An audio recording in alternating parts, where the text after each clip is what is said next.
জনগণের ট্যাক্সের টাকায় এদের মুখ বন্ধ করার একটা ঘুষ দিয়েছিল মমতা। এটা জাস্ট ঘুষ।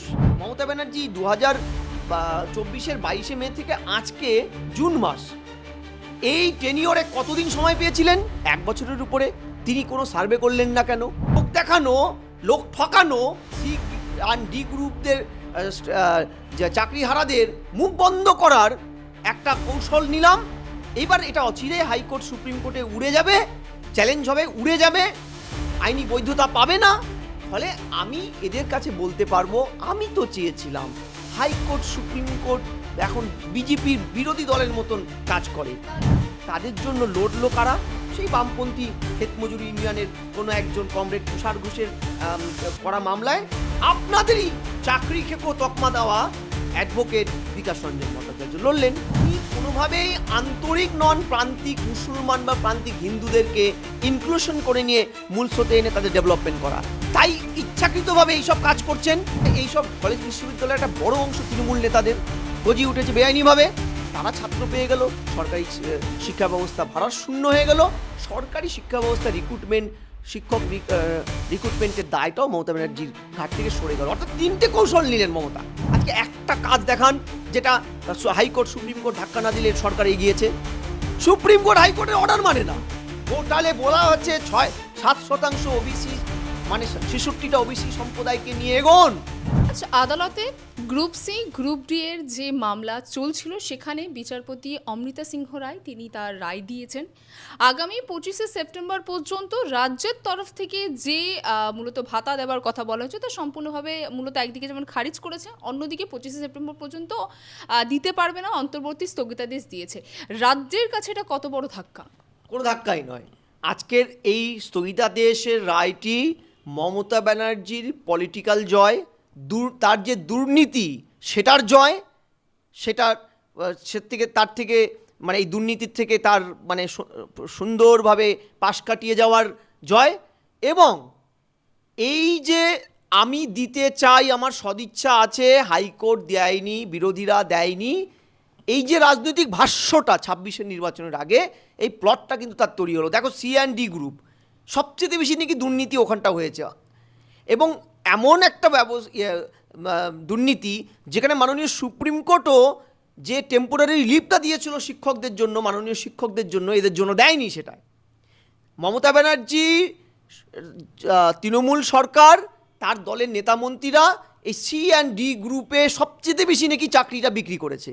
অর্থাৎ এটা এদের প্রতি দায়টা বেশি ছিল মমতার, কারণ এটা মুখ খুললে গ্রামে গঞ্জে তৃণমূলের নেতাদের, যাদেরকে তারা টাকাটা দিয়েছিল, পেট করেছিল, তাদের ধরে মারবে, পেটাবে, বাড়ি ভাঙচুর করবে, বাড়ি ঘেরাও করবে, আরও অন্য কিছু করবে, একটা বিশৃঙ্খলা তৈরি হবে, তৃণমূল নেতারা ভয়ে দল ছেড়ে পালাবে ভোটের আগে। এটা তো মমতা ব্যানার্জি কাঙ্ক্ষিত চায়নি। দলটা উঠে যাবে, গ্রামগঞ্জে দল করার সাহস পাবে না কেউ। ফলে এই জায়গার থেকে জনগণের ট্যাক্সের টাকায় এদের মুখ বন্ধ করার একটা ঘুষ দিয়েছিল মমতা। এটা জাস্ট ঘুষ। এই ঘুষটা কিন্তু উনি শিক্ষকদের জন্য দেওয়ার সুযোগ পাননি। সেই শিক্ষকদেরও তো চাকরিটা গেছে, উনি দেননি। হাইকোর্ট সুপ্রিম কোর্ট রিলিফ না দিলে পরে আমি দায়িত্ব নিয়ে বলছি এই টাকাটা উনি দিতেন না, উনি C&D গ্রুপের জন্য দিলেন। এবার প্রশ্নটা হচ্ছে, উনি এই যে দিলেন, এই দেওয়ার পিছনেও দেখো কতটা কৌশল আছে। এই দেওয়াটা তো পুরোপুরি সুপ্রিম কোর্টের, মাননীয় সুপ্রিম কোর্টের রায়কে ভায়োলেট করেছে, কন্টেম করেছে। এটা তো মমতা ব্যানার্জি তার আইনজীবীর মাধ্যমে জেনেছেন। দ্বিতীয়, যদি দিতেই হয় তাহলে আপনি যদি আন্তরিকই হতেন তাহলে মাননীয় সুপ্রিম কোর্টের কাছে অ্যাপিল করতেন, একটা কমিটি তৈরি করতেন, যেই কমিটি একটা সাজেশন দিত, তার ভিত্তিতে। এটা তো 1-2 টাকার অঙ্ক নয়, 20-25 হাজার টাকা করে ভাতা কত লোককে, একটা বেজোর পার্সেন্টেজ লোককে, যেটা সবচেয়ে বেশি সংখ্যায় 26,000-25,000 সামথিংয়ের মধ্যে একটা ম্যাক্সিমামটাই হচ্ছে এই C&D গ্রুপ। ফলে এই যে মানুষগুলোকে আপনি দায়িত্ব নিলেন, তার যে আর্থিক বার্ডেনটা কার? তো আপনি নিশ্চয়ই আপনার পারিবারিক টাকা নয়, পার্সোনাল টাকা নয়, এটা জনগণের ট্যাক্সের টাকা। আপনি তাহলে বিধানসভায় বিরোধীদেরকে কনফিডেন্সে নিলেন না কেন? কেন আলোচনার মাধ্যমে একটা স্থায়ী সমাধানের দিকে এগোলেন না? আসলে আপনি নিজেই চাইছিলেন মনে প্রাণে যে আমি এই লোক দেখানো, লোক ঠকানো C&D গ্রুপদের যে চাকরিহারাদের মুখ বন্ধ করার একটা কৌশল নিলাম। এবার এটা অচিরে হাইকোর্ট সুপ্রিম কোর্টে উড়ে যাবে, চ্যালেঞ্জ হবে, উড়ে যাবে, আইনি বৈধতা পাবে না। ফলে আমি এদের কাছে বলতে পারবো, আমি তো চেয়েছিলাম হাইকোর্ট সুপ্রিম কোর্ট এখন বিজেপির বিরোধী দলের মতন কাজ করে। তাহলে কি 21শে জুলাইয়ের মঞ্চে আবারও শুনতে পাওয়া যাবে যে আমার হাতে তো 10 লাখ চাকরি রয়েছে? হ্যাঁ, 10 লাখ কেন, এবার হয়তো 10 কোটিই বলে বসলো। রাজ্যের জনসংখ্যার চেয়ে বেশি চাকরি আছে হয়তো, কারণ এই রাজ্যে তো জনসংখ্যার চেয়ে বেশি রেশন কার্ড। মমতা ব্যানার্জি নিজে বলেছে স্টেটমেন্ট। প্রশ্নটা এই জায়গাটা গিয়ে, এই যে আজকের রায়টা, মমতা ব্যানার্জি কিন্তু কৌশলগত দুর্নীতির অ্যাসপেক্টে রাজনৈতিক এবং আর্থিক সব দিক থেকে জয় হলো। এক, নবান্নের এই আর্থিক বোঝাটার থেকে তিনি মুক্ত হলেন। দুই, এই যে C&D গ্রুপের দুর্নীতি তার দলের নেতারা করছে, বারবার তাকে ইয়ে করতে হচ্ছে, তার দায়বদ্ধতার জায়গাটা প্রশ্নচিহ্ন উঠছে। তিনি পুলিশ মন্ত্রী, জানেন না, রাজ্যের মুখ্যমন্ত্রী, তিনি যা খবর পাননি। এই জায়গার থেকে আজকে পুরো এই দুর্নীতি, তার দলের নেতাদের দুর্নীতির জন্য যে CD গ্রুপের চাকরিটা গেছে, শিক্ষকদের গেছে, এই CD গ্রুপের চাকরির ইয়ের থেকে তার যে দায়িত্বটা সম্পূর্ণ সরে গেল কোর্টের কাছে। মানে কোথাও যে কি ইচ্ছাকৃতভাবেই এই সিদ্ধান্তটা নেওয়া একদম এই এই ফলটা হোক এবং কোর্টে বলটা চলে যাক। আজকে কোর্টে বলটা যাওয়াতে তো মমতা ব্যানার্জি খুশি।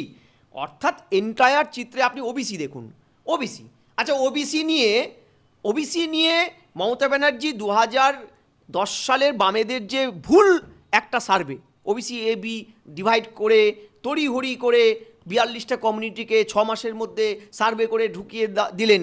এইটার তো তিনি ক্ষমতায় আসার পরে জেনেছেন, তারপরে কি তিনি সংশোধন করেছেন? না, তিনি 2012 সালে একটা আইন আনলেন, যে আইনটার ভিত্তিতে আরও অনেক কমিউনিটিকে 76-77টা কমিউনিটি ঢুকিয়ে দিলেন। ঢুকিয়ে দেওয়ার পরে পরবর্তীকালে চ্যালেঞ্জ হলো, গত বছর 22শে মে বাতিল হলো। তারপরে মমতা ব্যানার্জি 2024-এর 22শে মে থেকে আজকে জুন মাস, এই টেনিওরে কতদিন সময় পেয়েছিলেন? 1 বছরের উপরে। তিনি কোনো সার্ভে করলেন না কেন? তিনি 2012 সালে আইনটা মডিফাই করলেন না কেন? করলেন না, বরং তিনি কি করলেন, 15 দিনের মধ্যে অলমোস্ট 6-7 কোটি লোকের মধ্যে একটা তথাকথিত সার্ভের নামে একটা কি করলেন, করে জল মেশানো কিছু করে একটা বড় অংশের কমিউনিটিকে তিনি অ্যাড করে দিলেন। কিভাবে? 76-77 টি কমিউনিটিকে তিনি অ্যাড করে দিয়ে বললেন যে এই নাও তালিকা রেডি। হাইকোর্টে আপিল হলো, হাইকোর্টের ধাক্কা খেয়ে 7টি হিন্দু সম্প্রদায়ের ওবিসিকে তিনি বাধ্য হলেন করতে, নোটিফিকেশন জারি করতে। তাদের জন্য 8 দিন সময় দিলেন, তেলি, বৈশ্য, গন্ধবণিক এদের মতন। এবার প্রশ্নটা হচ্ছে, তিনি তার কমিটি এক্সপার্টিস্ট তারা জানতেন না যে এই সার্ভেটা চ্যালেঞ্জ হবে, বাতিল হবে। তিনি কোনোভাবেই আন্তরিক নন, প্রান্তিক মুসলমান বা প্রান্তিক হিন্দুদেরকে ইনক্লুশন করে নিয়ে মূল স্রোতে এনে তাদের ডেভেলপমেন্ট করা, তাই ইচ্ছাকৃতভাবে এইসব কাজ করছেন। আচ্ছা, কোন আইনে, কোন হাইকোর্ট বা সুপ্রিম কোর্টের কোন ইয়েতে অর্ডারে বলা ছিল যে ওবিসি সমাধান না হওয়া অবধি রাজ্যে চাকরির থেকে শুরু করে অ্যাডমিশন বন্ধ থাকবে? ভুল, সেটাও ভুল। অ্যাডমিশন যেটা বহু প্রতীক্ষিত, 1.5 মাস পরে পোর্টালটা খুললো, যেখানে অন্য রাজ্য উচ্চ মাধ্যমিকের রেজাল্টের পরে সব ভর্তি কমপ্লিট। এ রাজ্যের মেধারা সব ব্রেন ড্রেন হয়ে অন্য রাজ্যে চলে গেছে। যারা ছিল আতঙ্কিত বাবা মারা, ঘটি বাটি চাটি বিক্রি করে, জমি বিক্রি করে প্রাইভেট কলেজ বিশ্ববিদ্যালয় এই রাজ্যের ভর্তি করেছে, কারণ ওদের অ্যাডমিশন কিন্তু বন্ধ নেই। রাজ্যের পোর্টালটা খুললো বিনা কারণে বন্ধ রাখার পরে হাইকোর্ট যেখানে বারবার বলেছে, গত পরশুদিনও বলেছে, আমরা কোথাও বন্ধ করার কথা বলিনি, 2010-এর আগে যে 66টি কমিউনিটি ছিল তাদের দিয়ে ইয়ে করুন। আজকে দেখুন পোর্টাল খুলেছে, আজকে 3 দিন না 4 দিন, পোর্টালে এখনও মাননীয় হাইকোর্টের নিষেধাজ্ঞার পরেও জল করছে ওবিসি A, ওবিসি B। অর্থাৎ এবারও এটা চ্যালেঞ্জ হয়েছে। আজকে বিক্রম চ্যাটার্জি চ্যালেঞ্জ করতে যাচ্ছে, তাহলে এই পোর্টালটাও আজকে আটকে যাবে। অর্থাৎ পুরো সরকারিটা আটকে যাবে। পরিষ্কার হাইকোর্ট ধমক দেবে যে আপনারা কী করছেন, আমার অর্ডারটা মানছেন না।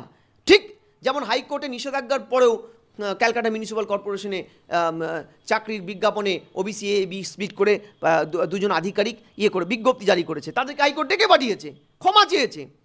আমার প্রশ্নটা হচ্ছে, রাজ্য এই যে পদক্ষেপগুলো নেয়, এটার পিছনে দ্বিবিধ নয়, বহুবিধ কৌশল থাকে। এই ওবিসি নাম করে কী যে কৌশলটা অবলম্বন করলো, মুসলমান সম্প্রদায়কে বলা হলো, প্রচার করা হলো, আমি তোমাদেরকে আনতে চাই, সবাইকে আনতে চাই। দেখো যে বিরোধীরা এবং বিরোধীদের হয়ে কাজ করা কিছু বিচারপতিরা আনতে দেয় না। প্রথম দুষ্টু লোক, দ্বিতীয় দ্বিতীয়, আপনি যদি মানে হতেন, এই যে ডিলে করা হলো এটাকে অজুহাত দেখিয়ে বেআইনিভাবে, তাতে কি হলো, প্রাইভেট বিশ্ববিদ্যালয় কলেজগুলো উপচে পড়লো ছাত্র, সরকারি ব্যবস্থা যেহেতু বন্ধ। যেই প্রাইভেট বিশ্ববিদ্যালয় কলেজগুলোর একটা বড় অংশের থেকে তৃণমূল নেতারা পার্টি ফান্ডে টাকা পায়, কিংবা এইসব কলেজ বিশ্ববিদ্যালয়ের একটা বড় অংশ তৃণমূল নেতাদের গজিয়ে উঠেছে বেআইনিভাবে, তারা ছাত্র পেয়ে গেল, সরকারি শিক্ষা ব্যবস্থা ভারসাম্য হয়ে গেল, সরকারি শিক্ষা ব্যবস্থা শিক্ষক রিক্রুটমেন্টের দায়টাও মমতা ব্যানার্জির ঘাট থেকে সরে গেল। অর্থাৎ তিনটে কৌশল নিলেন মমতা, ভোটটাও বেঁচে রইল, মুসলিমদের কাছে বার্তাও দেওয়া গেল, আর শিক্ষার নিয়ে তার যে দায়টা সরকারি ব্যবস্থা শিক্ষার, সে দায়টাও রইল না, যেমন হাই স্কুলে। ভারতে কি একটি রাজ্য যে রাজ্যের সর্বত্র বিষয়ে আদালতকে হস্তক্ষেপ করতে এবং সর্বত্র ক্ষেত্রে দেখা যায় আদালতের আর যে নির্দেশের অবমাননার দিকে এগোনো হয়? হ্যাঁ, আমি পরিষ্কার বলছি, একটা রাজ্য দেখান যেখানে ওবিসি এ বি ভাগ করা হয়েছে, নেই। আপনি ডেভেলপমেন্ট যদি চান, আবার ভাগের কি আছে, ডিভাইড কেন? দ্বিতীয়, আপনি একটি রাজ্য দেখান জনগণের ট্যাক্সের টাকায় ঘন ঘন আদালতে যায়, আবার সিলেক্টেড আদালতে যায়।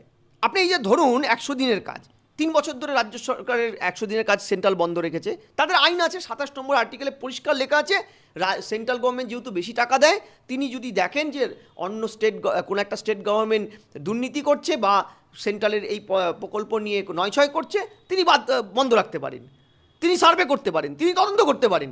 আজকে প্রশ্নটা হচ্ছে, আপনি যদি বারবার চিৎকার করে জনগণকে বলেন কেন্দ্রের বঞ্চনা, কেন্দ্র 100 দিনের কাজের টাকা আটকে রেখেছে, তাহলে আপনি কেন হাইকোর্ট সুপ্রিম কোর্টে যাচ্ছেন না?